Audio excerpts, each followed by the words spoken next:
মধুখালীতে ১০৩ piece ইয়াবা tablet সহ স্বামী স্ত্রী গ্রেপ্তার।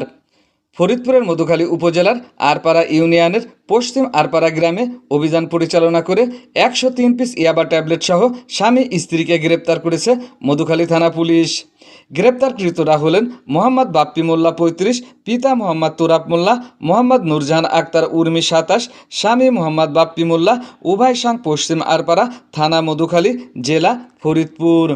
পুলিশ সূত্রে জানা যায়, গত ২৬ জুলাই রবিবার বিকাল আনুমানিক ৪টার দিকে গোপন সংবাদের ভিত্তিতে পশ্চিম আরপাড়ায় তাদের নিজ বাড়িতে অভিযান পরিচালনা করা হয়। তখন তাদেরকে মাদক বিক্রির সময় হাতে নাতে আটক করা হয়। পরে তাদের কাছ থেকে ১০৩ পিস ইয়াবা ট্যাবলেট উদ্ধার করা হয়। মধুখালী থানার অফিসার ইনচার্জ সুখদেব রায়ের নির্দেশনায় অভিযান পরিচালনা করেন মধুখালী থানার সাব ইন্সপেক্টর মোহাম্মদ মাসুদ হোসেন।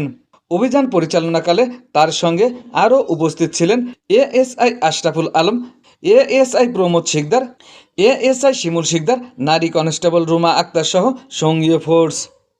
মধুখালী থানার অফিসার ইনচার্জ সুখদেব রায় বলেন, বাপ্পি মোল্লার বিরুদ্ধে মাদক সংক্রান্ত প্রায় ১ ডজন মামলা রয়েছে। গ্রেপ্তারকৃত স্বামী স্ত্রীর বিরুদ্ধে মাদক নিয়ন্ত্রণ আইনে মামলা দায়ের করা হয়েছে। সোমবার ২৭ জুলাই তাদেরকে ফরিদপুর আদালতে পাঠানো হয়েছে। মাদকের হাত থেকে দেশ ও জাতিকে বাঁচাতে হলে সবাইকে সচেতন হতে হবে। আসুন মাদককে না বলি, সুন্দর জীবন গড়ি। ফরিদপুরের মধুখালী থেকে মোহাম্মদ জুয়েল শরীফ। শুকতারা টিভি 24, সকল খবর সবার আগে।